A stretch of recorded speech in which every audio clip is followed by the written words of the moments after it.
Hey there, welcome back to the Holy Post Podcast. This is Phil Vischer. I am here with Christian Taylor. Hello there. How are you? I'm good. How are you, Christian? Good. Thank you. Happy to be here. Thank you. And Sky Jitani. Hi, Sky. Happy holidays, everybody. Happy holidays. We're getting close. When does this come out? When does this come out? Right before Christmas, I think. No. Week before Christmas? No. The 23rd. Are you sure? No, this one will be the 16th. The 16th. Oh, that's right after my birthday. Yeah. Hey, happy birthday, Christian. Thanks in advance. What was your favorite present that you got in advance? I wish I knew. I know for Thanksgiving, look at this. Thanksgiving, my anniversary, my husband gave me a Tiffany necklace, which is pretty exciting. Sorry. Wow. Was that Taco the Bell saying, hey, I want to be in the show? Don't forget about me. That was my furnace guy calling me back about fixing our humidifier. Oh, if it isn't that is one important, thing, but not as important as my Tiffany necklace. Did you hear what happened to my dog? I like your necklace, Christian. Did you hear what happened to my dog? No, I did not. What happened to your dog? He ate a Tiffany necklace? No, Keena is the big dog, the big young dog. Buddy is the old small dog. My wife just walked in the door and was getting some hand sanitizer and squirted the hand sanitizer. And just as she squirted the hand sanitizer, Keena came up behind her, right next to her, and she actually missed her hand, and hand sanitizer went right in Keena's eye, her right eye, hand sanitizer. And she kind of flipped out and started rubbing all over the place. And we tried washing it out with saline and getting her to hold your eye open, big dog. That's fun. Try to do that with your dog. Hold their eye. It is alcohol, right? I mean, that hand sanitizer is mostly alcohol. It's going to burn like crazy. Yeah. So we tried a couple of times to rinse it out, and she just was... Wasn't that one of Donald Trump's suggestions for avoiding COVID? Spraying antiseptic in your eye? The next morning, she still wouldn't open her eye. She's like holding her eye shut, and it didn't look very good. So we took her to the vet, and he said, yeah, you can do permanent damage. You can, blind an animal with something like that. So they did a bunch of rinsing, and they even said a little scraping, which, because it causes an ulcer on your eye. Oh, that's horrible. They said, it was worse than we thought. So they said, okay, it doesn't look like there'll be permanent damage, but it'll take about 2 weeks. Eyes heal quickly, but it'll take about 2 weeks. Of course, she's going to try to rub it and scratch it. You don't want that. So she got the cone of shame. And twice daily eye drops. And she's a biggish dog, so it's a really big, it's like walking around with a TV dish around your neck, and she does not get it at all. And she, bumps it when she tries to go through a doorway, bumps it, and she can't go up the stairs with it on because it catches on the first step, and then she's just stuck. So it's kind of miserable. We have a miserable dog because of, how, if you would say, here's a bottle of hand sanitizer, try to squirt it into your dog's eye from a distance. How many times could you try that and you would never succeed? No, I mean, like 99.9. Yeah. Okay. My wife is 1 for 1. She's a genius. She's a sharpshooter. She's a sharpshooter in the most regrettable way. Here's the theme song. What's the news that you like the most? Who's your favorite podcast host? If it's breakfast, get your toast. It's Sky and Phil and the Holy Post. Sky and Phil and the Holy Post. And sometimes Christian. Okay, Christian. Yeah. What's going on? Have you haven't traveled anywhere, but you're still right? You haven't gone anywhere? No, well, actually, I went out to breakfast yesterday. That was kind of my first. That counts as a trip now, a journey. Breakfast. Yeah, that's exciting. I went out. Did you win any awards at breakfast? I wore the brace of shame, which is this big, huge, giant thing I have to wear around me anytime I go outside, which I guess is warranted since I fell, the week before. And I actually was able to eat my breakfast, and that was very lovely. I won no awards, but it was a super happy experience to be out of my house. So okay. And you're still on medication? Does that mean you're still itchy? Are you still itchy? Nope. Itching is gone. Although we did have a pasta spatula debacle at my house when we were making pasta last week. And somebody said, "Where's the pasta spoon?" And I said, "Well, the last time I saw it was in the pasta drawer." And everybody looked around for the pasta spoon. And the next day, my husband says, "Oh, some must have maybe used this as a back scratcher because here it is in the bathroom." So that reminds me, like the other day we were making chili or spaghetti, I don't know what it was, and I could not find a ladle anywhere in my kitchen. Our ladle just went missing. So I started like yelling at the kids, like, who took the ladle? Who took the ladle? And my son Isaac was like, why would we have a ladle? We're not Jewish. And he thought I was confused by ladle and dreidel. They're so similar. You can see they're very similar. Yeah. So Christian, clearly, if anyone in your family listened to the podcast, they would have known that you used the pasta strainer to scratch your back when you were running around the house naked. Nobody listens to our nobody listens to our podcast in my entire family anywhere. There's like one person I know of that's a friend of mine, Sarah Burdick. Thank you very much for listening. But other than that, that's why I can say whatever I want and nobody cares. Well, that's it's all right, Christian. None of my family read my books either. I read your books and your devotionals, by the way. And I thought today was particularly great. My grandkids, as of yet, are not into VeggieTales. What? Well, it's not as much fun as Paw Patrol. So, vegetables from the 90s. Who's excited about that? They're past their expiration date. These retro vegetables that Papa used to make, or what did he do with these? But how old is the old Marley? 4. She just turned 4. Well, she's not quite in your market yet, is she? Yeah, I don't even know what my market is. I don't know if I have a market anymore. I'm so old. Oh, Christian, I'm so old. Anyway. Except I'm the same age you are, so. I'm 10 years younger than both of you. Oh, Christian, we're so old. Oh, Jason, we're so old. Yep.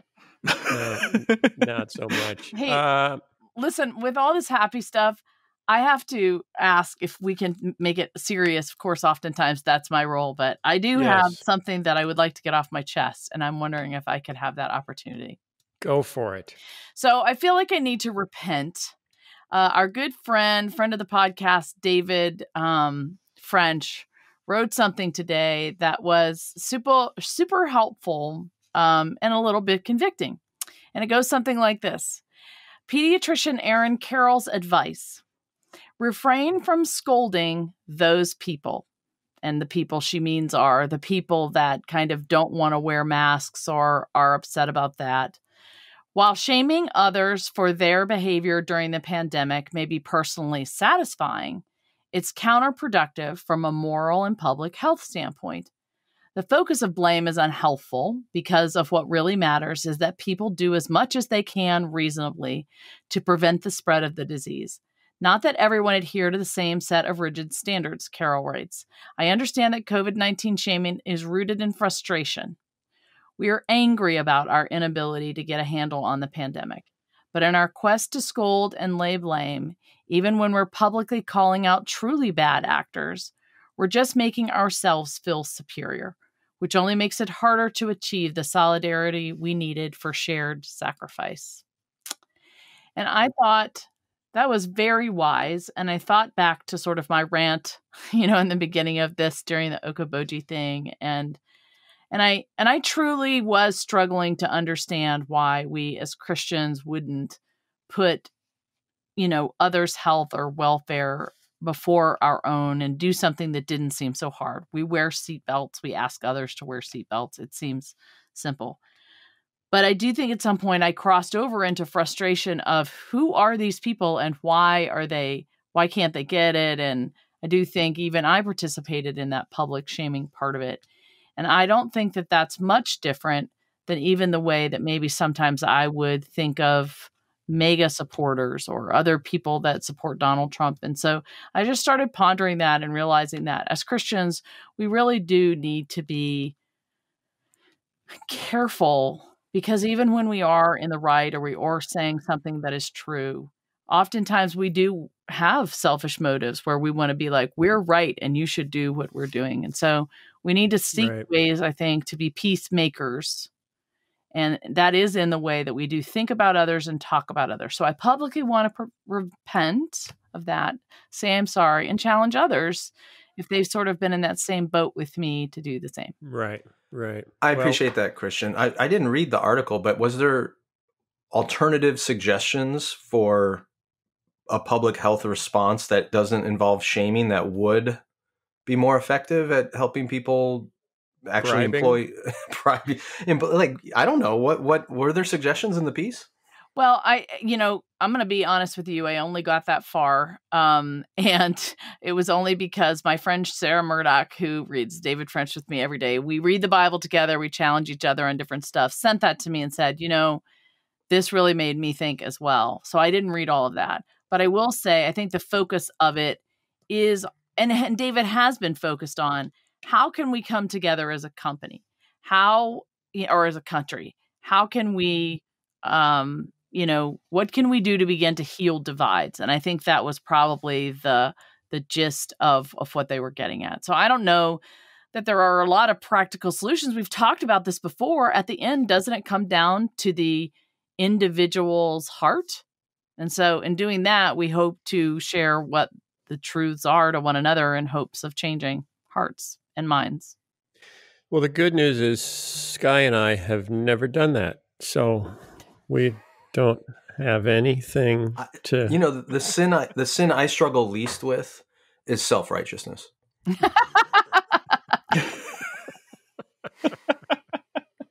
Oh boy!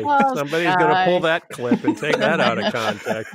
Let's make Here's a T-shirt out of that. Yeah, it's tricky because it's a self-defeating statement. Obviously, it's tricky when we're doing what we do because we're just supposed to get on here and just talk off the cuff, and try to do so in an engaging and entertaining way. And you'll find yourself saying things that you might not have said if you'd thought about it twice.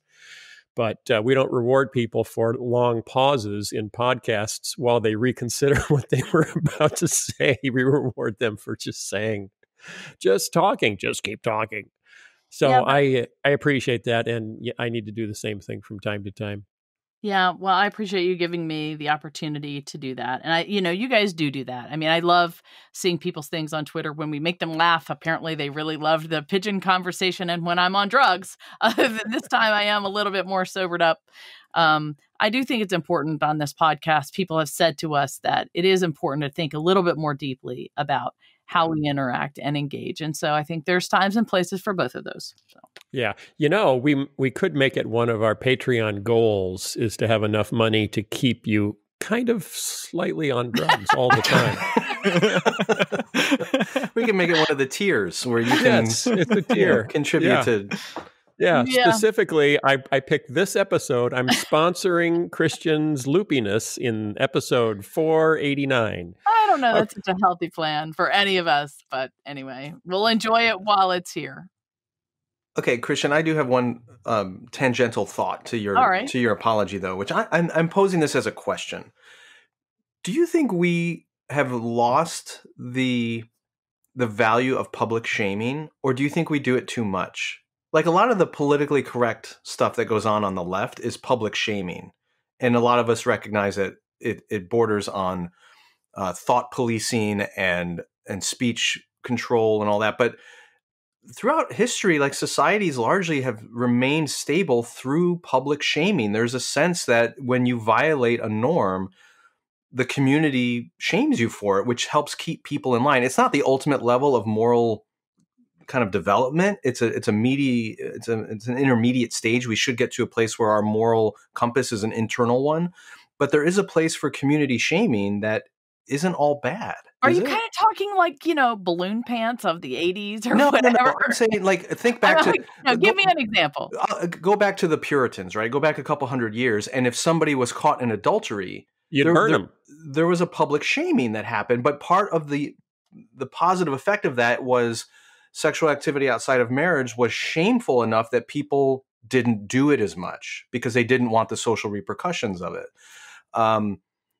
It's why we publish the list of who's been arrested in the local newspaper, right? There's this police blotter. A police blotter, right? There's a public shaming that involves. Now, sometimes it's it gets over the top and we have these herds of people on Twitter and social media that will drive someone out of the public square because of a comment they made as a teenager 20 years ago. But I feel like in some ways we've lost the value of public morality to the point where no one feels shame about anything anymore. No, but we've just turned it into something else where you on the left you have to apologize. Who was it that Anne Hathaway just had to apologize because her character in The Witches has 3 claws instead of hands, and it was being insensitive to people who are limb deficient. So we've just people Digit are deprived. Yeah, where the guy who plays in Best of Show plays one half of the gay couple that is bringing a dog, has apologized and said he will never again play a gay man because he's not gay. So it's just shifted to a whole different thing where we're shaming the heck out of people. I don't, we're just But the things we're shaming people for have changed completely different. Yeah. Completely different. And so, it's funny because the same people that say, this is political correctness, this is all this shaming is evil, those would have been, which would be my tribe, are the same ones that 100 years ago were doing all the shaming for, wait, you had sex outside of marriage, or you had a child, out of wedlock, or, or you danced or drank alcohol or went to the movies or played cards. Or dated a girl who did. So the shamers have become the ones who are now the rebels against shaming. Right. And the shamed have become the shamers. So what is going on? There's a puritanical bent to both the right and the left. Well, when you violate orthodoxy, you get shamed. We are talking about the whole fundamentalist on each side thing that you guys talk about all the time. But my point, and I agree with you, Phil, but have we... You better agree with me. Or else. I just I would think that there are still some things that we generally agree on, left or right, that as a society are just unacceptable. Nope. Is there nothing? Well, sex trafficking. So look, that's where we get into the whole relativism of our society today. I mean, at some point there was some switch somewhere, and I'm sure you guys, history buffs, can tell me. 1958. Where we went from these things are true, these things we know, these things we can agree on, to everything is relative and your truth and my truth are both truth. And that has gotten us where we've gotten today, I think, right? Oh, yeah, that's a can of worms. I think when it comes to the mask stuff, I think what's caught people off guard is it wasn't that long ago where there was general consensus around public health issues. And the fact that that is now contested ground is what's unsettling for some people. And whereas, Christian, you thought, well, of course we should wear masks. That's just a common sense way of preventing the spread of a virus that would protect our neighbors and the people around us. Other folks don't see it as a common sense, no-brainer kind of public health issue. And it's just that more and more ground has become contested. What I think you intended to do, and correct me if I'm wrong, was an appropriate level of public shaming that nobody probably would have thought 2 cents about if it was 5 years ago. Right. But in today's environment, that is now seen as a divisive, judgmental, unacceptable form of shaming, only because the issue is now in contested ground, whereas a couple years ago it never would have been. Well, here's the thing that's confusing to me. Do you remember when they brought seatbelt laws out? Mm-hmm. And I remember growing up, we were flying around everywhere in my parents' car, just playing around, and whatever happened. I had a nickel for every time my forehead hit the windshield. Exactly. I mean, you waited for the best turn to see if you could get the better seat in the car, And these huge bench seats with this vinyl on it that made you slide like crazy. Yeah. Right. And so, you get in this, all of a sudden they bring these seatbelts in somewhere, I think in the 70s. And it was uncool when I remember when they came out, it was uncool not to wear a seatbelt. Oh, really? Yeah. It wasn't uncool to wear a seatbelt? Yes, I'm sorry. That's what I meant. Oh, okay. It was uncool to wear a seatbelt. You were only cool if you're like, I don't need a seatbelt. And there was seatbelt. Yeah, there was this whole, and over time, as society proved, how much seatbelts saved people's lives, somewhere there was a switch over there where now I look at my dad and I'm like, he gets in his car every time and he refuses. He doesn't put on his seatbelt. And he's already had a really bad car accident and hurt himself and was in the I'm like, what are you doing? Why aren't you putting on your seatbelt? You know, there's that sort of reverse public shaming now. So what happened in that situation where, you know, there was, now we say, I don't want to wear a mask because I don't want my rights taken away. And I don't care if it's a public health thing. Where back then, I mean, now we all accept the law that we all have except to wear. Except your dad. Not all of us, clearly. Except my dad. That now we accept this law and we're willing to pay a ticket if we're caught not wearing a seatbelt for our own safety. I think the difference is when those laws were being passed in the 1980s, Ronald Reagan was not launching a national rhetorical campaign against seatbelts. Whereas today we have a president who has been actively defying public health recommendations and flouting the need for masks. So it's become politicized. There used to be general unity around things regarding public health and safety. And now those have entered the political fray and become partisan. And that's the difference. Well, and I will tell you, before Trump, I had gotten into this laissez-faire thinking, as political as I was, that honestly, it probably really didn't matter so much what who the president was, because not much was going to change, because the bureaucracy was really what runs the government, and how much damage could a president really do? We have the checks and balances here, and people aren't really listening or paying attention. I think that's the thing that's changed for me through the Trump administration, to realize how important that figurehead role probably is for the nation. I mean, do you agree with that? Yeah, I don't think I ever thought it was unimportant, because it's such a bully pulpit. You know, you are so visible and so heard. You're in everyone's ear that, you know, the power to influence can't be underestimated. So it would be great to be able to say, you know, the only thing that matters are ultimately the policies that come out of Congress and get signed, but that by the president, that's all that matters. But, you know, the ability, whether it's a Clinton or a Bush, whoever it is, the ability to influence people by whispering in their ear or screaming in their ear, you can't underestimate that. Yeah. Okay. Can I get to the stories that I actually wanted to cover? Yes. Sorry, Phil. I'm sorry. No, I took it longer than it needed to be. You did. You took it. I blame Sky, and I'm publicly shaming him.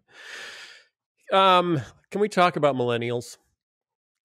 Yes, there's been an interesting article that came out. I sent you one. The young adults or the Falcons? Let's talk about the Falcons. Ha, ha, ha, ha. Okay. And a book. did you see that new Mandalorian episode? That was awesome. Yeah. The book, I did not. I haven't watched the new season yet, so don't tell me what happens. Is Baby Yoda in it, or did he die at the end of the last season? I don't remember.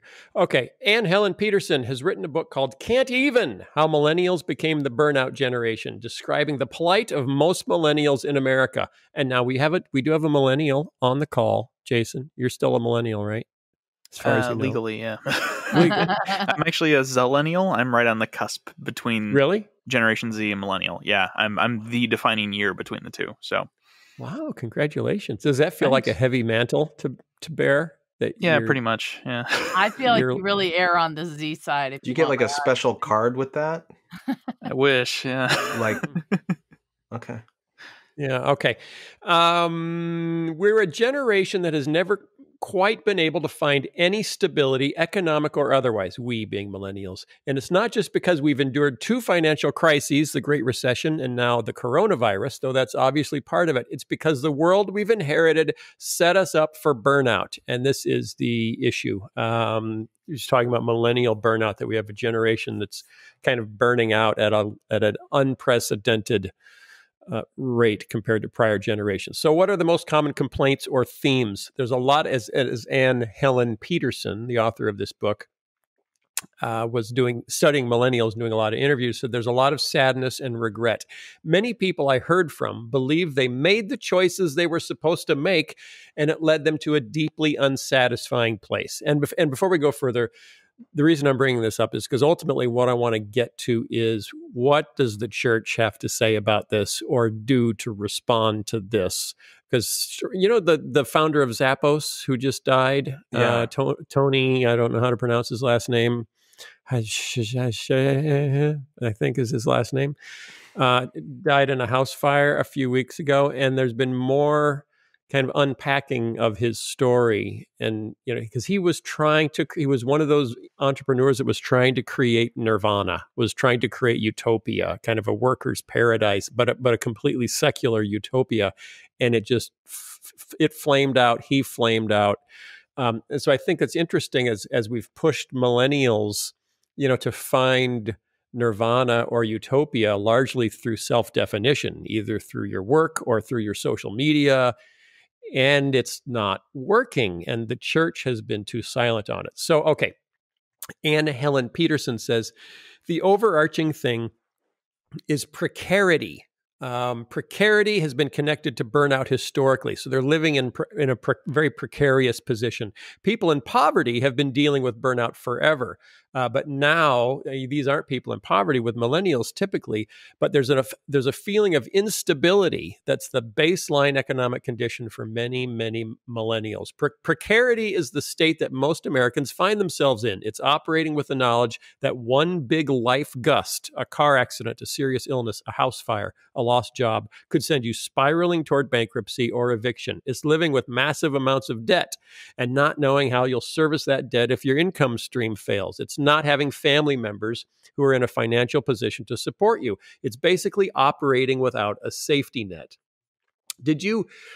Sky and Christian, our generation, I never felt like I was without a safety net. I always felt like, well, worst case scenario, my parents helped me out.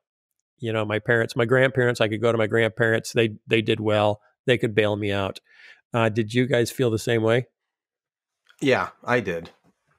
There were certainly difficult seasons and years, but I never had to pull the emergency chute of run home to mom and dad and ask them for money. Right. But it was always an option. I knew I could. Yeah.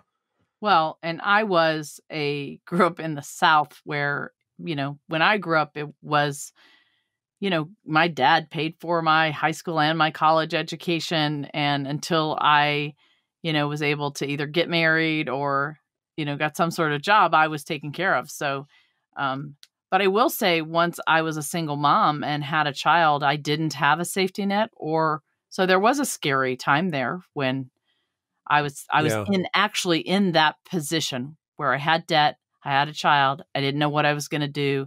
And I remember getting to the place where if somebody came up to me and told me my house had burned down and I lost everything, I would have been like, yeah, that's sort of what my days are like these days. So there is, when you're in that place, a real disparity, I think. Right. Precarity is the state of living with the knowledge that one big life gust could send you spiraling towards bankruptcy. Burnout is the feeling that you've hit the wall exhaustion-wise, but then have to scale the wall and just keep going. There's no catharsis, no lasting rest, just the background hum of exhaustion. She talks about technology and its impact on that. Phones and Wi-Fi mean that work has spread to every corner of our lives. Social media, suddenly we're supposed to be packaging our lives and our leisure activities to make ourselves a brand and maintain the brand that is supposed to be us. Then she compares middle class or knowledge workers to lower class, retail service workers. Middle class or knowledge workers often confront burnout by throwing money at it, which doesn't really work, but does provide some semblance of stability. Retail workers and service workers dealing with a lack of health insurance, with algorithm-controlled scheduling, where you never know what your hours are until some computer spits them out the night before. Harassment on the job with little recourse. They get burned out, don't have money to throw at the problem, and just keep going. Sometimes that means they end up in the emergency room, on disability, or reported to child services. Then there's the reality that maintaining a middle-class life, even if you're kind of doing it, is just harder today than it was in the past, which is a huge part of the burnout problem. How do I maintain middle-class stability like my parents had when doing so requires so much more debt? There's a compulsion to keep borrowing and spending to simply maintain a decent life in an increasingly unforgiving economy. So she talks about kind of the ethos that millennials have inherited, that work is good, that it's rewarding, that it's fulfilling, that your work should be your fulfillment, and that if you work really hard, you'll be fine financially. You'll be just fine financially. And that really is failing, a generation. This is the first generation that just saying, no, this isn't working. This isn't working, and we don't know what to do about it. She says it's a fantasy that if you work hard, if you matriculate through the system, you'll find your footing and have a stable life. That fantasy is just dead. Then she talks about parenting and parenting burnout. We have a society that's arranged as if every family has a caretaker who's home all the time. But the reality is that both parents have to work in most families, and no one has any answers for this disjunction. So parents, especially mothers, are just collapsing under the weight of impossible responsibilities. Then you add a pandemic. Then you had a pandemic on top of that. And you've got, she talks about, the generation that was graduating from high school and college around the 2008 crisis, where they got set back by not being able to find jobs. And then they're just starting to have families, and we hit the pandemic. That's Hunter. Now, he graduated from high school in 2008, and then in 2020 from college in a pandemic. Oh my gosh. Yeah. So, so obviously people are going to look. What's the answer? People are going to look for, honestly, she doesn't come up with much, other than the things you can control, like technology, like just turn it off if you need to, you can make, or be aware of, this is ultimately, I think what she's saying is her suggestion for a solution is just be aware of the ideology that you've inherited about work, about your value, about success, so that you can consciously say, you can decide to reject the definitions of prior generations, for happiness and fulfillment. The question is, what do you replace it with? And that's where she doesn't have an answer. And that's why I just can't help but thinking, isn't that the church's job? Aren't we supposed to be the ones that say, hey, we have something even better than the American dream. Can we tell you about it? And why aren't we doing that? Well, I have a question for you.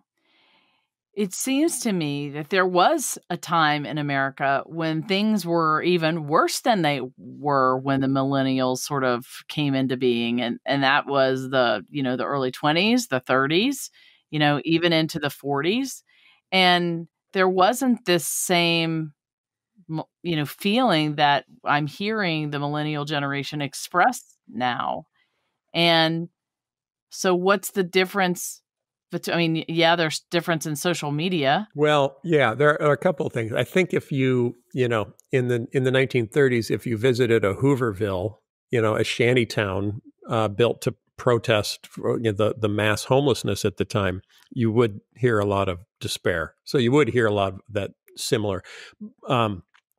But I think one of the differences today is we're coming out of the longest sustained period of peace and prosperity, in our history, right. Post World War II through, the 1970s and 1980s, and depending on which part of the economy you were in, the early 2000s up 2008. So this is a very new experience for a whole lot of people who just saw America as a continued rise where, every generation of kids would outperform their parents. And that crashed with such a loud noise in 2008 that people are still having a hard time wrapping their head around a new reality.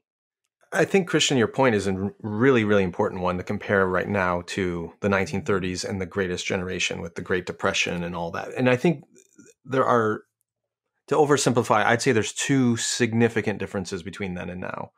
The first one is that despite the economic collapse of the Great Depression and all the other problems that were going on at the time, what gave people their core sense of identity was strong and intact. And that was two things. One was family was still really strong, right? Divorce rates were very low. Family structures were stable. And secondly, their faith was stronger. They had that spiritual identity that a lot of people don't have anymore. And I think that equipped them, between family and faith, they were equipped to ride out the storm of the Great Depression and some of the other challenges. That's on one end of the spectrum. The other big difference was you had FDR in the New Deal. You had a federal government, or government in general, that came in and brought programs to rescue the middle and lower class from destitution.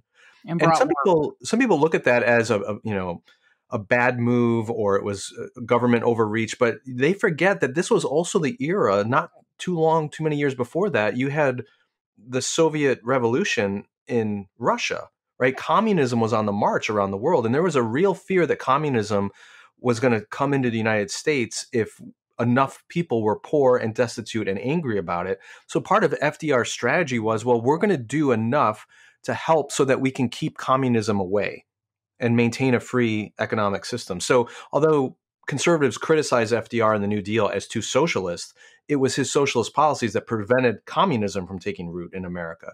But what we're seeing today is both sides are failing. You have family structures that are inadequate. People are coming from broken homes. They don't have large families that can be a stabilizing force for them, either emotionally or economically. Not as many people have a grounded faith. And those who are in faith communities, very often it's therapeutic self-help kind of crap. It's not the deep-rooted gospel kind of faith that's really going to make a difference. And then you have a government that has largely abandoned the social safety net for lower and middle-class people. We don't have a GI Bill that takes middle-class people and gives them a college education. And we have tax cuts and structures that benefit the wealthy disproportionately. So when you take all that away and people are left without the grit and fortitude of faith and family, and without the helping hand of a structure of societal safety net, this is what you get. And usually the political argument right now is the left wants to say we need more social programs to help middle class and poor people. And the conservative right says we need family structures and people that pick themselves up by their bootstraps. The reality is we need both. And we don't have it today. And that's really unfortunate for this generation. Well, and I will tell you, I've spent a lot of time with the greatest generation, men and women of that time. And that's exactly what they have said to me when I asked them what the difference is, that, they were all gutting it out together in small houses, living together, working together, making it work, and regular Sunday morning or Sunday evening and their family prayers and listening to FDR around the radio was this unifying thing that kind of kept them all on the same page. And that is really divided today. And I do think, Phil, you're right to think about what can we, not only as the church, small, my church in my town, but the church, the big C, should be thinking about what is our role and what can we do to step in that gap. Do you have any great ideas? Because that would be awesome.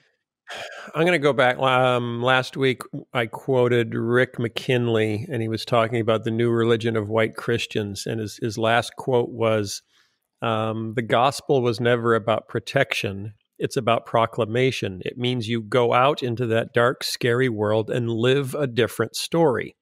And that's what we need to be doing. We need to be living a different story. When you look at between, the beginning of the 60s and I think the 2000s or so, the average American home doubled in size while the average American family shrunk in half in size. So, so we got used to living with 4 times as much space per person on average in our homes as 50 years ago. And that was just, what that shows. It's not because houses became less expensive, because they actually became more expensive. It's that our standard of living increased significantly, and we underwrote mortgages to make it more affordable to buy more house, cheaper money, and a lot of people moving into knowledge work, into higher paying jobs, greatly expanded our standard of living. And the assumption was, well, this is just going to keep on going. This is the new normal. This is the new normal. Every generation gets more house for their money. And, when you're, especially the millennials that are clustered into the kinds of locations where those knowledge jobs are, you're trying to, work in San Francisco or Portland or Seattle or New York or downtown Chicago, you have roommates now to be able to live, because you're probably not married. Or you're living at home with your parents, which is living at home with your parents. Yeah, because it's so hard to make enough money to do what your parents did on much less money in a lower stress environment. So we really, and it's a little bit sad that we're still so kind of addicted to the idea that there is no downside to unfettered capitalism. There's no downside whatsoever, and Jesus brought us capitalism is one of his great ideas that he came in. Generally, capitalism is good. Generally, capitalism has brought, hundreds of millions of people out of poverty. Unfettered capitalism has never been good. It has never been good for people. Well, so we keep arguing about the fetters. What I hear you say when you talk about, these houses have gotten bigger and the families have shrunk, the first thing I thought about was the value systems that we were adopting during that time that really had shifted from earlier years. And I think, there's probably a lot of millennials listening right now. And I think the wisdom that I heard here earlier was it's super important to change the way you're thinking about your expectations and your living and what your values are. And I do think we need to get back to thinking, what are we valuing? What kind of lifestyle are we valuing? What kind of people are you valuing? Are we valuing our faith?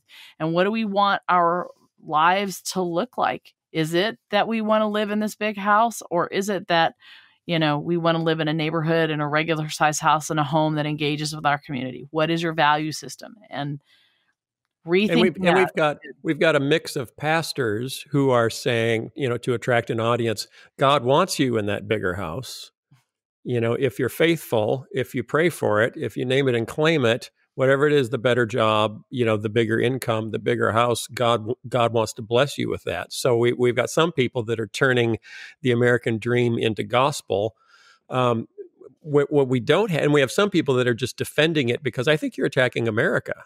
If you attack the American dream, you're attacking America, and America is God's chosen nation to, save the world. So we're not being countercultural anymore. We are just being carried along with the culture. Post-war America is just swept the church right along, and a lot of it was the Cold War and the thought that godless communists were going to take over the world, and godful Americans are the only thing that can stop them with Jesus' help. Just to kind of cut that tie and just say, let's go back to the New Testament. Let's go back to the narrative of the New Testament, and let's tell a compelling story about being called into a kingdom that is not of this world the way this world is shaped today. That we are representatives, we are witnesses of a whole different way of living. We are witnesses of a whole different storyline. And if we don't know it and we don't believe it and we don't buy into it, how do we expect anybody else to? So I just think it's a failure of the church. I think preach it, brother. That's hugely significant and important. But let me burst your bubble for a second, Phil. No. I burst it. Yeah. Well, that's all the time we have. Thanks for coming, everybody. That's got to go. There's certainly a significant level to which we've bought into a false narrative in the church, and that needs to be challenged and corrected.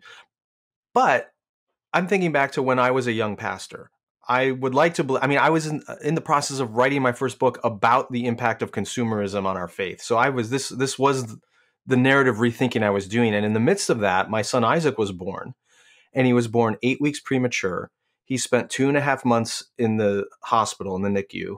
His birthday is in December, so he was there over the new year, which meant we got absolutely decimated on our health insurance for 2 calendar years. And I brought him home from the hospital with a bill that was about 6 inches thick, and it was $750,000. And no matter what my theology was or whatever narrative I had bought into, no matter how sacrificially I had been living, there was no way I would have been bankrupt had I not had the help of my parents and others through that season economically, not just emotionally, because it was stressful enough. But that's the problem, is even if you do everything right, even if the church preaches everything right, even if you follow Jesus and not the narrative of consumer capitalism, we have a system that still is decimating people's lives because it's broken, even when they do everything right. And I was fortunate, our family was fortunate that we weren't decimated by that event, but it could have happened to someone else who didn't have the safety net that I had, and they would have been out of luck. And that's the number one reason for personal bankruptcy in this country. It's healthcare still. Yeah. So there are some systemic things that need to be rethought, and we have the system we have, whether it's education or healthcare or go on down the list. We have the system we have because we have chosen it as a society. And there isn't a reason why those systems can't be rethought and made more, I don't want to say fair is the wrong word, but more livable for more Americans. And I know I sound like a politician now, but I think that that's a reality we have to factor into this. So let it go on the record. Phil was advocating for more Jesus. Sky is advocating for universal health care. Okay, Phil, I know you want to wrap up, but Christian wants to advocate for one other thing. I want to leave people with a little bit of hope, because if you are listening to this and you relate to everything that they are saying, the one thing that I keep thinking about as I've gone through, I've shared a lot of difficult things on this podcast that have happened to me. I've watched some difficult things that have happened in my family, and I've been in some of those situations. And the one thing that I've experienced over the, almost 50 years of following Jesus is that even in the midst of the truths that they are talking about, those things, what I've learned is that if I can be thankful for them, if I can not just endure them, but look at them and say, you know what, God, I'm thankful for this difficult place in this position. Show me what you can teach me spiritually. There's something that takes place on a mystical level where I can grow in my faith and relationship with Christ and in my family, despite that circumstance, and trust that He will somehow make that difficulty for my good. And so I would say that would be my challenge to those people if they're feeling discouraged in that place, listening to this podcast today, and there's not a quick solution. That's what I would offer you. And we're going to live under a different story, and we're going to campaign for universal health care. And Jesus is going to come back, and one day all of this will be moot. Yeah, I do agree. When my grandson was born, he ended up for 2 weeks in the NICU, and and it all worked out. He was okay. He came home. He came home with a $210,000 bill, for 2 weeks in the NICU. And the only way that was okay was because my son-in-law had joined the National Guard and had gotten onto Army health insurance. And Army health insurance is good health insurance. But if he hadn't joined the National Guard, if he'd been working in a retail job, if he, there were so many scenarios where they would have been destroyed by that bill. And it shouldn't be just a matter of, oh, you lucked out. You lucked out. You joined the Army right before this life event happened. We need to love people enough to want to help. And not simply say you need Jesus and then don't worry about the other stuff. Or just pray for them. Think about what you can actually. I love the story you share about what your mother did, with part of her retirement and actually helping a family that needed help. Yeah. It's a holiday season. Let's think about something we can practically do to help somebody else who might be in that struggling place. Yeah. Hey, the Salvation Army needs help this year because they don't have all the bell ringers outside of stores because of COVID. So the Salvation Army needs donations, online donations. That's I don't get anything from that. I'm just saying, I read about that. I was like, that's right. There's no bell ringers. How do they fund their next year with no bell ringers? Okay. So help out the Salvation Army. Sky, do we have a guest? We do have a guest. Is it a wonderful guest? Probably the best we've ever had. Best ever. That's great. Christian, thanks for being here. Thanks for you need to ration out your drugs just for podcast episodes now. Don't use them for pain. We're almost at the end. I'm feeling better. They're not for your back. They're not for pain management. They're for podcast conversational fluidity. All right. Okay. Thank you all for being with us. Merry Christmas. Thanks for supporting us this year on Patreon. If you want to fund more conversation and videos and the kind of stuff that we're doing, go to patreon.com/Holy Post. The Holy Post? Holy Post. The Holy Post? Holy Post. Holy Post. No article. Or go to holypost.com. It's actually holypost.com. Holypost.com. All right. See you guys later. Bye, everybody. Christmas is almost here, and if you're looking for a last-minute stocking stuffer or office party white elephant gift, you should check out my latest book, What If Jesus Was Serious? A visual guide to the teachings of Jesus we love to ignore. I know what you're thinking. No one wants a book for Christmas. I get it, but this isn't a typical book. It's 72 short chapters that take you through the entire Sermon on the Mount, and every chapter has one of my doodles to illuminate the meaning of Jesus' words. It's super accessible for anyone to read, but as one reviewer said, it's also disarmingly deep. If you're a parent, it's the perfect book for that teen or college student who's been wrestling with faith. And if you're a teen or college student, it's the perfect book for your parent who's been watching too much cable news and putting politics ahead of the words of Jesus. What If Jesus Was Serious has only been out for a few months, but it's already got 500 reviews on Amazon and is still 5 stars. This is not your typical Christian book, I promise you that. So as you're doing your last-minute shopping, go check it out wherever you buy your books. What If Jesus Was Serious? A visual guide to the teachings of Jesus we love to ignore. This week, the first COVID vaccine was approved in record time, with more vaccines on the way. It's really a triumph of medical science. Advances in medicine and science are happening at an incredible pace today, with gene splicing technology offering the potential to save lives and end countless inherited diseases. But there's a dark side to this technology. For example, very soon it may be possible to ensure that only healthy children are born, and even creepier, we may have the power soon to create enhanced humans. My guest today is Callum McKellar. He's a visiting lecturer in bioethics at St. Mary's University in London and a fellow with the Center for Bioethics and Human Dignity at Trinity International University. He's written a new book called Christianity and the New Eugenics. While recognizing the blessing of new genetic technologies, McKellar says it's time for Christians to start thinking seriously about the theological and ethical implications of gene editing. Do we really want a society where we can choose which children are born and even predetermine their health, athletic ability, and maybe even their intelligence? Rather than a step forward, McKellar worries we're moving back a century to the evils of eugenics. It's a scary thought and a really important conversation, and I'm glad we were able to host it this week for you on our podcast. Here is my conversation with Callum McKellar. Dr. Callum McKellar, welcome to the Holy Post podcast. Thanks. So glad you can be with us. You've written a new book called Christianity and the New Eugenics, and we're definitely going to talk about where we're heading and the technology that we're facing right now and the ethical and moral dilemmas that creates. But in order to get everybody on the same page, can you briefly remind us what eugenics was and why that category of belief was so discredited by the mid-20th century? So eugenics, the word eugenics was coined right at the end of the 19th century. And at the time, a lot of scientists, especially in the UK, actually realized that animal breeding was really quite successful. And they then thought, well, why are we only breeding animals? Why don't we also breed human beings?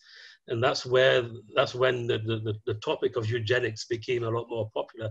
So eugenics is a Greek word. Eu means good in Greek. Genetics means good birth in a way, so birth. So right at the beginning of the 20th century, there was a real movement in the UK first, and then in America, to try and get the right people to be born and avoid the wrong people being born. What then happened is that because it was quite a successful discipline, even academic discipline, there were professors of eugenics in London and Berlin. The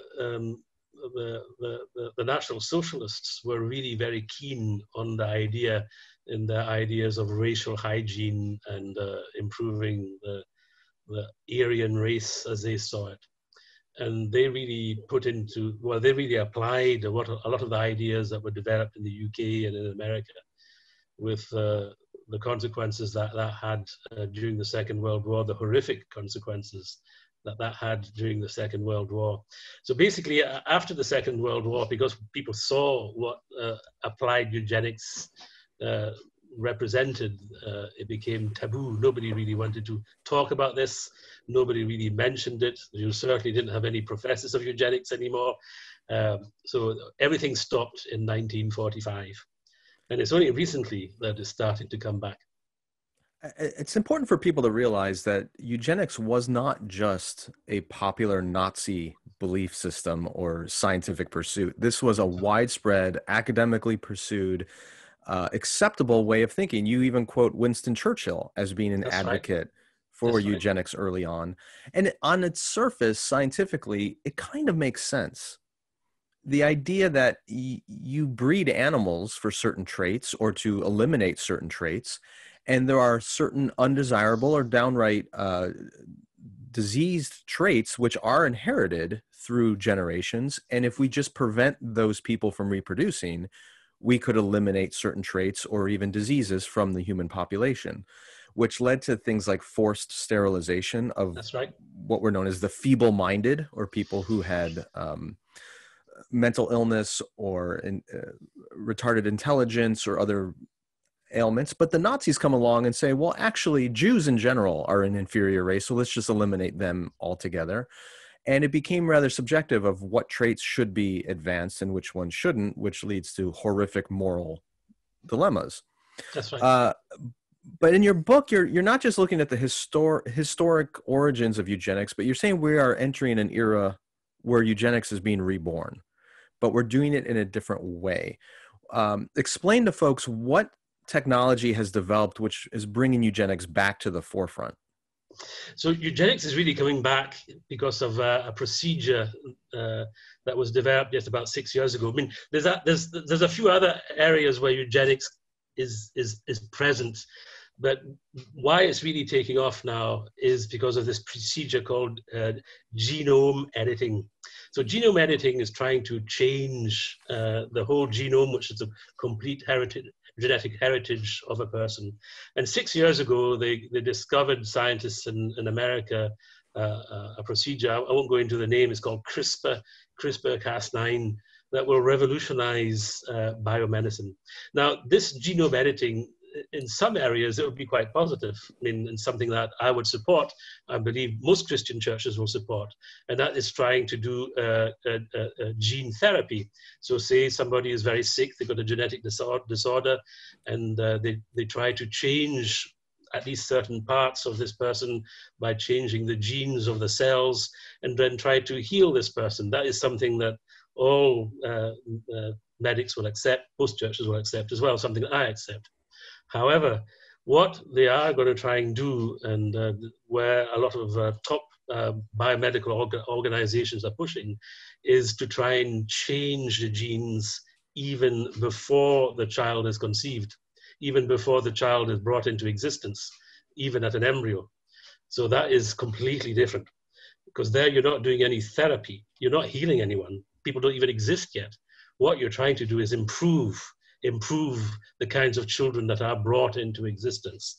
So in a way, you're not doing therapy, you're doing selection. And that is the crux of the problem. As soon as you start to do selection, you start to say, these kinds of persons should exist, those persons should not exist. And on what basis do you make those kinds of decisions? Are we even entitled to make these kinds of decisions to decide who should exist, who should not exist? And if we do start to ask these kinds of questions and say, well, only these people should exist, would that then mean that people who already exist should not have existed? What kind of message does that give to society? So these are kind of things that have been looked at in the book. Okay, so let's back up a little bit, because even before the technology of CRISPR and the ability to genetically engineer things, there has always been the use of technology to select for certain births. Many of us are familiar in certain cultures where there's an advantage in having male children. A lot of pregnant women will have ultrasounds determine the gender of their child, and a lot of female babies get aborted as a result. And many of us can recognize the immorality of that, because you are destroying a life that is in the process of developing. it sounds like CRISPR is a little bit different because you may not be destroying an existing life that you don't want to be born, but you're pre-engineering a life. So is it the same moral dilemma if death isn't the outcome? I hope that question makes sense. I understand the question exactly, and this is one of the reasons I wrote the book, actually, because I didn't want to write this book. I had so many other things to work on. I was sort of headhunted to write this book, and I hesitated a long time because I knew how much work it is to write a book. And then I did decide, well, I better write this book because I know a lot of people are going to say, well, we're not destroying any life in this, and we can select to have good children who are not disabled. So why not? I mean, I can decide what kind of car I have. I can decide what kind of house I have. I can decide what kind of spouse I have, a husband or a wife. Why should I not decide what kind of children I have? And because I knew that most people will think that way in society, and because especially most people will think that way even in churches, I wrote the book. Because having thought about these issues for the last 16 years on the council on which I work, we slowly realized the real risks to society in enabling selection, in saying that certain people should exist and other people should not exist. As I said, that is the real problem. And it's a completely different problem from the one of abortion, where you are destroying life. Now, in abortion, in certain forms of abortion, there's two ethical problems in a way. The first one is that you're destroying life, and secondly, the reasons why you're destroying life. In the case of disability, for example, but in this case, we are not destroying life. The real problem, and it is a real problem, is that we are selecting. So you mentioned earlier that the use of this technology for things like gene therapy for healing is legitimate and moral, yes, and every Christian should probably affirm that. That's right. What's the ethical difference between using CRISPR and gene therapy to heal somebody who's already sick and using that technology from preventing people from being born with certain hereditary illnesses? So that's a big chapter in the book. So when you're healing somebody, the person already exists. You're not telling the person you should not have existed because of your disability. You're saying your life is wonderful. Your life is amazing. We're very sorry and we're very sad that you're sick. So we'll do our best using medicine, using therapy to heal you. When you start to select, what you're doing is, as I said before, you're not treating anyone. You're only saying these kinds of people who are maybe not disabled should exist. And these other kinds of people who are disabled, these kinds of people should exist who are not disabled. And these other persons who are disabled should not exist. Now, when you make that kind of choice, on what basis are you making that kind of choice? The only way that kind of choice becomes reasonable in a way is for the person making the choice to look at reality and what already exists in society. So in a way, when a person says, I would like these kinds of persons to exist and not those kinds of persons to exist, what they're basing their choice on is their experience of what exists in reality right now and what they see in society between disabled persons and non-disabled persons. That is the only way that choice is rational, unless it becomes completely imaginary and just dreams and all the rest. The only way this choice is rational is for people to base what they see in reality, and then to bring it back to their choice of selection before conception. But in a way, when they make that choice of selection, they're revealing their value system in reality when they see disabled and non-disabled persons. So I try to explain that in the book. Not easy to explain, but I try to do that the best I can in a way. And in a way, it's a very new argument. It's not just me that makes this. Quite a lot of other academics are making this, especially those who work in disability studies. So it opens up an enormous, complicated can of ethical worms here. It does.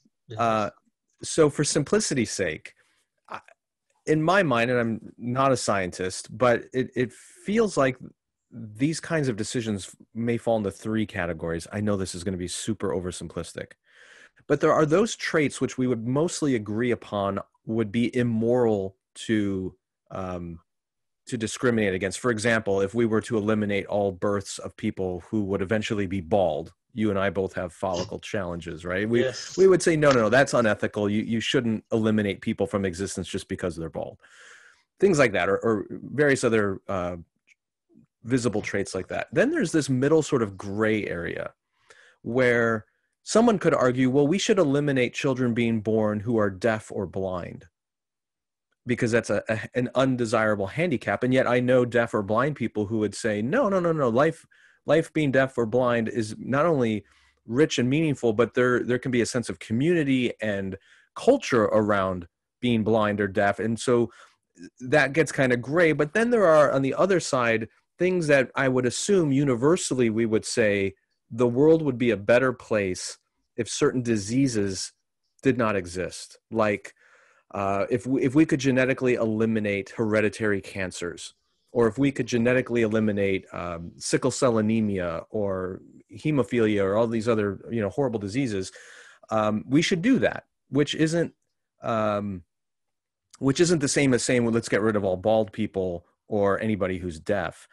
Is there any legitimacy into categorizing things like that, or do you feel like it's all just an equally immoral mess? Well, first of all, I'll start with your third case. You talk about diseases. And this is, again, another chapter of the book. A disease never exists all by itself. A disease always exists in a person. And especially when it's a congenital disease, genetic disease. The person is brought into existence. His very existence or her very existence is in a way linked to the genetic disorder. If this genetic disorder had not existed, in there would be another person that's brought into existence. Now, this is another very complex philosophical argument, which is a valid argument. The top philosophers in the world all recognize it, that if you change the genes, let's say you change the genes that normally a little girl would be born, so it would be an XX, so in the chromosome of in the sperm of the father, it would be an X chromosome. And the little girl will be born when fertilizing the egg. If you change that chromosome to a Y chromosome, a little boy will be born. That little boy is not the little girl just with a Y chromosome. It's another little child, a completely other child. If we start to change any other genes in the sperm, what we are doing is not bringing a child into existence without the gene for the disorder. What we're doing is we're creating another child again. We're not treating the child that would have existed. We are creating another child. So again, what we're having to do is make a choice between these two children. One completely different child who has no gene for the disorder, and another child who's completely different from the first one with the gene for the disorder. So how does that then relate to, I mean, is it only when we change somebody's genetic code that we fundamentally change the person? I'm thinking, I have 3 children, and I'm thinking when they were very, very young, they received vaccines. And I know there's a lot of controversy these days about vaccines, things like that. But the reality is my children received vaccines, which injected them with dead genetic material of pathogens that they will carry in their bodies the rest of their lives to prevent them from acquiring certain illnesses. You could argue that those were artificially inserted into them. They didn't acquire them naturally through their engagement in the world. That was genetic material that was added to them that changed them artificially. But I would still say that, my daughter is still the same person. Exactly. So that's the difference. So when you treat somebody, when you give them a vaccine, a gene therapy, or any other kind of therapy, whatever you do to that person remains. The identity of that person remains. However, philosophically, and it is not always easy to understand, but philosophically, before conception, if you change the genes, you're not treating anyone. You're making sure another person with a completely different identity is brought into existence. And people with disability, especially congenital disability, genetic disabilities, when you ask them, how do you see your genetic disorder? They would see it as part of their identity. I know people, for example, who have no arms. If you now offered them arms, they would refuse, because having no arms is part of who they are, because they were born that way. They've learned they've gone through all sorts of difficulties. They've learned to be patient. They've learned lots of good things even about themselves because they have no arms. It's part of their identity. And so people who are born with a disability see their disability in often a completely different way as people who have the same disability that has arrived later on. And it's a question of very deep identity. Sure. And that's really important. So to come back to your original question, so disabilities don't exist by themselves. They're always incarnate in a way. They're always embodied. And these disabilities, for people who are born with them, are extremely important for their identity. It's part of who they are. It's incredible, because without this disability, they would not exist. It will be another person that exists. Now, then to come back, and you're right, most of the world would say that certain very severe disabilities, certain persons with very severe disabilities, I should say, should not come into existence. However, when I go to my work every morning, one of the things I pray about is not to see things as the world sees them. It's to see things as God sees them. And for me, a person who only lives for 30 minutes, in the way I understand the way God sees it, a person who only lives for 30 minutes because of a genetic disorder is as amazing, as wonderful, as precious, as important as any other person, be it the Pope or the President of America or whatever, in God's eyes. And in God's eyes, because we are all created in exactly the same image of God, there's nobody who has got less the image of God than another, especially not because of disability. Because in God's eyes, we all have exactly the same image of God. How can you say that one person should exist, another person should not exist? How can you say one person is preferable over another? We're all equal, exactly equal, absolutely equal. So for me, I cannot make a decision, because I believe God sees all these persons in exactly the same way. He sees them actually all in eternity with him. Often in our lives, we always see things from a life perspective, an earthly perspective in a way. God sees us completely differently. He sees us in all eternity. And no matter whether we spend 30 minutes on earth or 95 or 120, exactly his image in us, reflected in us. Amen. Yeah, that is the foundation for all of this and our beliefs.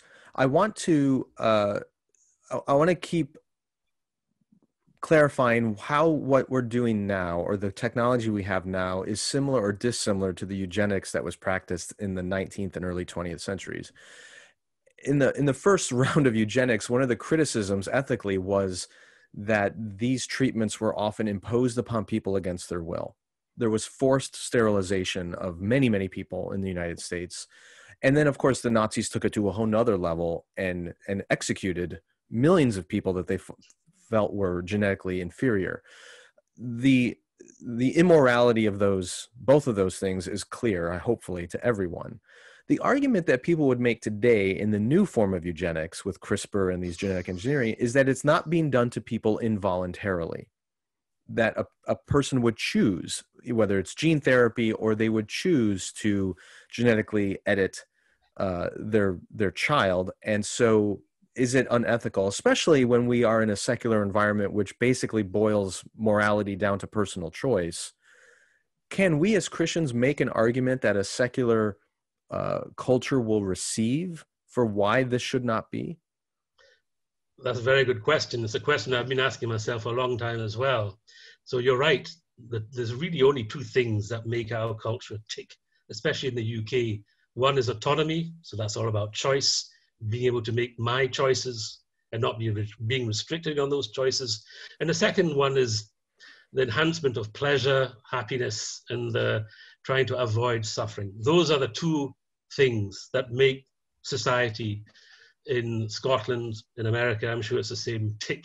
It's the only thing that really matters. Now, I would add a third one, and it's the basis of all my work, in a way.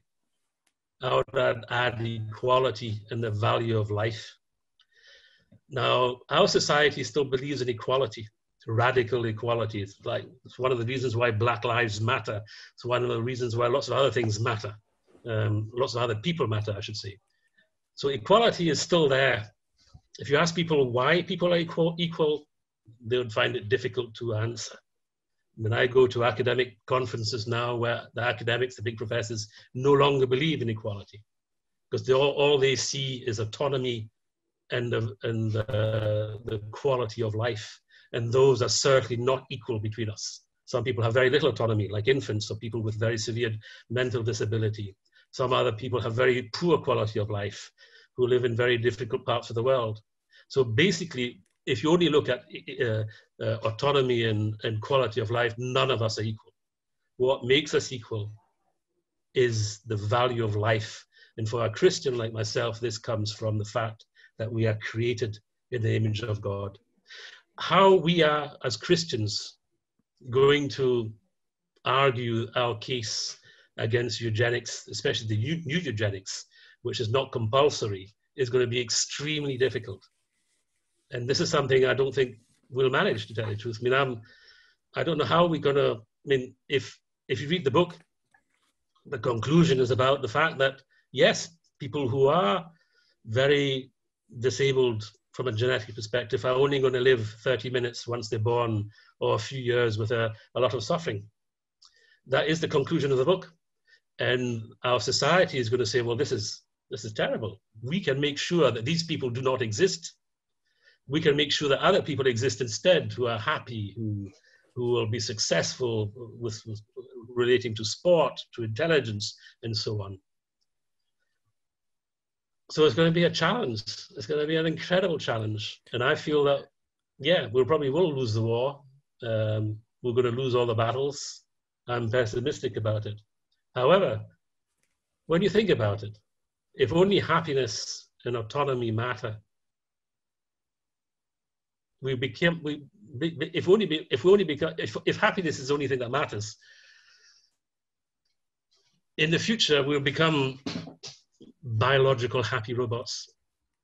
What makes us most human is compassion. Compassion in Latin means suffering with, and empathy. And empathy in Greek means suffering in with others. That is what makes us most human. It's not happiness. It's not even autonomy. Autonomy is just making choices. It can't give you any value whatsoever. It's not because I can make a choice that have any value. It's ridiculous from a philosophical perspective. So the concept of suffering is a very difficult one. But I suspect that if in the future parents only had the possibility to create happy biological robots who are incapable of suffering, these children also being capable in theology. I'm no theologian, but there is a very deep link somewhere in theology between suffering and love. And it's because, I am a Christian, and the reason I became a Christian is because I understood the love of God through what happened by Jesus Christ being crucified, and the suffering he went through for me because he loved me. I would never have understood the love of Jesus Christ without the cross. Well, so there's a very deep link there somehow. And maybe that's for theologians to unpack.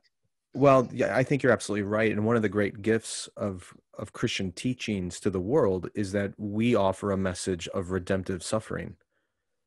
And so much of the world is simply bent on avoiding suffering. That's right. And we can't entirely. And therefore, we need a message of redemptive suffering, that it has a purpose beyond itself. But many people don't have that. Okay, a couple more things before we wrap up, because I could talk to you all day about this because I find it endlessly interesting. Some people might be listening to this and think that this is a distant future that you're talking about, that it sounds like science fiction, that someday we're going to have to deal with all this. What technologies are actually being used right now that we should be concerned? I mean, you mentioned CRISPR, but what is actually being applied to the process of reproduction right now that we may not be aware of is happening? So one of the things that's happening right now is the sale of sperm in sperm banks and eggs. So sperm can now be bought based on its genetic quality. So the more the sperm is seen as having quality, the more expensive it becomes. So if you're a college graduate, if you're quite tall, you've got blonde hair and blue eyes, the sperm that you produced if you're a sperm donor is far, far more expensive than the sperm of somebody who's like me, who's bald, who's not that tall, who's hopeless in sport, and so on. It's the same for eggs. So if you're an egg donor, the eggs of a college graduate, especially if it's a top university in America, would cost a lot more. So already we're starting to see selection of sperm and eggs based on price, based on quality, based on genes, and so on. So that's something that's already happening, and it will develop more and more. In the future, you might even be able to buy embryos. So you'd have a sort of internet catalog of embryos, maybe clones from some famous sportsman who would sell one of his cells so that they could clone him. And you could just buy a good clone of Marilyn Monroe, if possible, or Brad Pitt for your child. Hold on a second, though. I hate to play devil's advocate here, but I'm trying to anticipate questions our audience might have. It's really distasteful when you say it like that. Like people are paying extra money for sperm that comes from a person with all these. But to some degree or another, haven't we always been doing this? Don't we select a mate in part because we believe they have qualities that we want to see inherited by our children and offspring? And my father's from India, and arranged marriages have always been common there. And a lot of times it's, well, do they come from the right family? How much money do they have? How tall are they? How fair is their skin? Those kinds of things have always been factors in human reproduction. We've just now made it more commodified. We have, in a way, and but if the only reason a person gets married to another person is for the quality of their children, that would be a eugenic decision. Now, most of the time, it's not the main reason. People fall in love normally, and so there's lots of other things that happen. But as I said, if the only reason a person gets married or has children with another person is for the quality of the children, that would be a eugenic decision. It's also something the Nazis did. I mean, the Nazis did not only exterminate people, and they exterminated a lot of Germans who were disabled, 360,000 of them. They also tried what we call positive eugenics, trying to make the SS soldiers only have children with blonde girls with blue eyes. Didn't work very well, but they also tried that kind of selection as well. So the selection of a partner. Yeah. Okay. Maybe the last question. We'll see. We don't have a great track record as a species of developing a technology and then not using it. And we often will develop a technology which could be used for good or evil, and sooner or later someone comes along and uses it for evil. What do you think? You already mentioned you think we're going to lose the battle, but is there any way to keep this genie in the bottle, or is it too late? Is this going to happen? Even if the UK or the United States put some kind of severe limitations on this technology and its use, there's no one saying that China or Russia or some other power isn't going to use it to really monkey with human genetics. Is it too late? Has the ship sailed? Yes. I think the UK is going to be, actually, I believe if we didn't have Brexit and the coronavirus, the UK would already have legalized eugenics in the UK. It was all getting ready for this, and everything had to stop because of Brexit and coronavirus.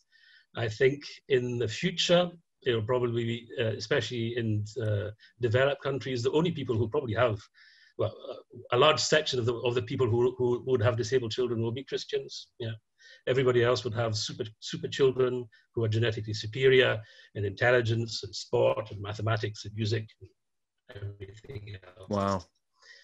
In a way, before Christianity developed, when 2,000 years ago, in the time of the Romans, the Greeks, and so on, any child that was disabled was just left outside the city to die. And it's only when Christianity came along that they started to try and save these disabled children. And it was Christians who did so.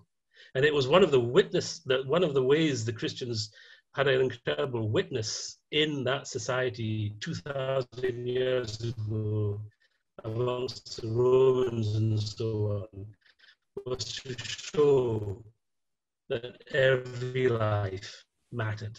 Every life mattered. And every life is equal, from my perspective, on the fact that God loves everybody equally. There's no other reason. There is no other reason. So in the future, we might live in a post-Christian society where nobody's equal in the same way as before Christianity came 2,000 years. We lived in a pre-Christian society where nobody's equal, where there were slaves, and where there's a whole hierarchy between value and worth of everybody in society. Well, that's a frightening vision of what's to come. But the part that concerns me, which we haven't touched on yet, is whether you affirm biological evolution, in which case over the course of 4 billion years our genes have been through a process of becoming what they are, or you believe in direct creation and God created our genetic code the way it is. Either way doesn't matter. But when we start screwing around with human genes, we're assuming that we know the full consequences of that. And there's so much we are still just learning about genetics and epigenetics and all the complications of that we might think we are eliminating a certain disease by cutting out this bit of gene, but we don't know, as this happens throughout the population, what the impact may be on our species, because we're screwing around in things that either billions of years or God's direct intervention created. And I wonder if that ends up happening, do we create more problems than we solve? And it's really then only the people who were too poor or marginalized to engage this technology, maybe the Christians, who maintain the genetic health of the species. Yeah, so that has been looked at as well a little bit in the book. So there's the possibility that in the future you'll have the gene-rich society and the gene-poor society, and the gene-rich society will start to only reproduce amongst themselves, and the gene-poor society will reproduce amongst themselves. In a way, though, that's not new either. In the UK, until not very long ago, the higher aristocrats, so all the barons, the dukes, and the princes, could only get married amongst themselves. It was expected of them that they had to keep their blue blood, whatever blood means. Blood probably represents genes in this case. They had to keep the blue blood amongst themselves. And it created a lot of problems, because some aristocrats fell in love with very commoners, in the way that we call them, people like you and me who have got no aristocratic titles. Well, I don't know, maybe you have. I certainly don't. Not that I'm aware of. So until just a few decades ago, we had the same problem in the UK with the aristocrats and the commoners.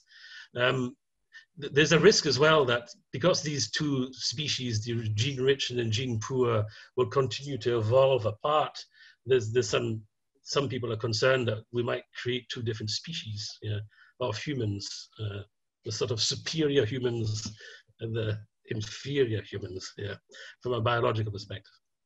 Wow.